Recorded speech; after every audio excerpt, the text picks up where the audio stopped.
Whole Story Quest Audiobooks presents The Crowlands by T M Creedy. Narrated by Harrie Dobby. Prologue. Crowlands House, Victoria, Australia, 1902. The boy squinted through the glare of the sun at the imposing mansion in front of him. Despite the heat of the afternoon, he couldn't help but shiver as rows and rows of windows stared blankly back at him. There was an unearthly stillness about the place. Nothing moved.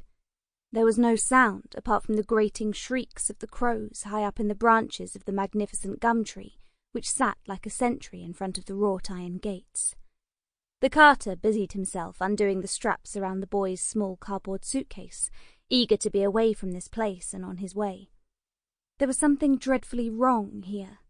His horses sensed it too, as they were restless and tense in their harnesses, rolling their eyes and straining against the leather straps, as if they were keen to be away from here as fast as possible. The front door of the house opened, and a tall man, dressed in a formal dark suit with a gold watch chain across his waist, stepped out onto the veranda and stood, hands behind his back, watching.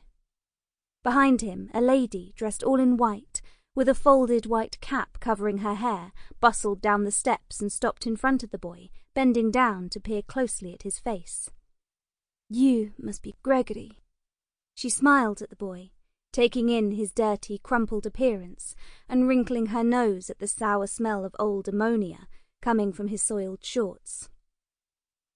"Boy's here on time, missus." The carter threw the suitcase none too gently onto the dry ground at her feet. "I'll be off now, then."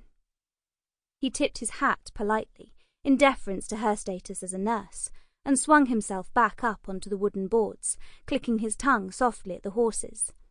The cart rumbled away in a cloud of choking yellow dust, getting smaller and smaller until it was no more than a speck in the distance. The tall man strode slowly down the steps, watching Gregory all the time. "Classic distinguishing characteristics," he intoned almost to himself.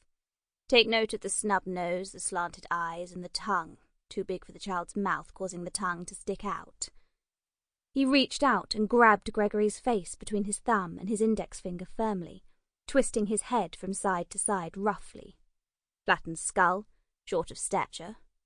The man continued making his mental notes, oblivious to the pain he was causing the small boy. Finally, the tall man wiped his hands distastefully on his trousers and called to the nurse. "Get him inside." Sample complete. Ready to continue?